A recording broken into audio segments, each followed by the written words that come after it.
One day, Thomas was at the quayside of a small village. Fish were being loaded into his cars. The work took a long time. The fishermen were using old equipment, and Thomas was worried. "I'm going to be late for Henry at the docks. He won't like this. Please hurry up." Thomas was rudely interrupted.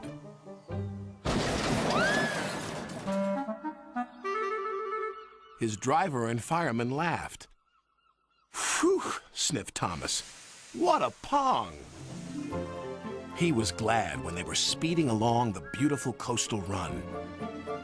Then they saw a man waving a red flag. "What's the matter now?"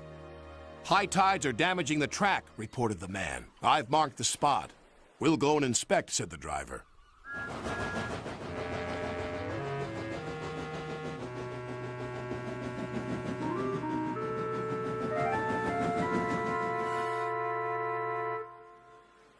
"It would be dangerous for heavy engines like Henry," agreed the driver. "But for Thomas, it's safe enough." The guard left a red oil lamp by the damaged track to warn engines. "When we get to the docks, I'll tell them to close the line."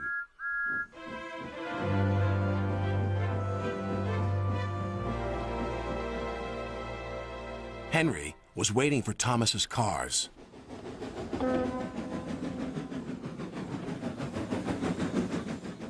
"Pah! You're late, and that smell is making me ill."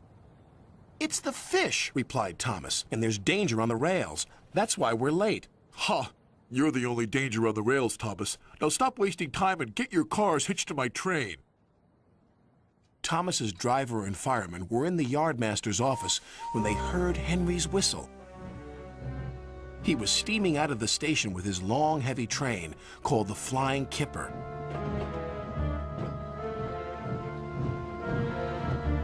"What route is Henry taking tonight?" asked the driver. "The coastal run. It's the quickest." "But I told you," gasped the driver. "That's dangerous for a big engine like Henry." The yardmaster quickly phoned the signalman. Henry roared past the signal box. "I'll soon make up for lost time." The signalman couldn't hear the warning. By the time he did, Henry was far away in a cloud of steam. But when Henry reached the coastal track, his hopes for a fast run were dashed. Fog floated everywhere. "I can't see," cried Henry. Nor could his driver.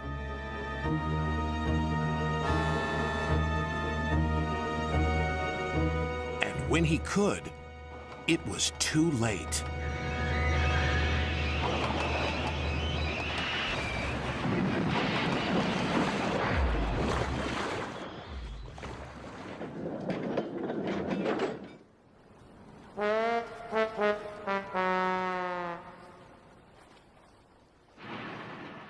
As soon as the tide was high enough, Henry was craned out of the water.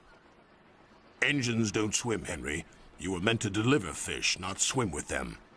You should know that by now." "Yes, sir. I'm sorry, sir." When Henry arrived at the docks, Cranky the Crane looked down on him. My, Henry, I expect you'll have some fishy tales to tell. But take my advice, have a long hose down first." But there was worse to come. "Look, they've caught all this fish and a green whale, too." "It's not a whale, it's a monster." Henry was most upset. Thomas now felt sorry for Henry. "Come on, your driver says it's time for a nice washdown. Then you'll feel much better." And Henry did. "I'm sorry I was rude to you, Thomas." "That's all right. But can you smell something?" "What?" "Fresh air." "Oh, yes," replied Henry happily.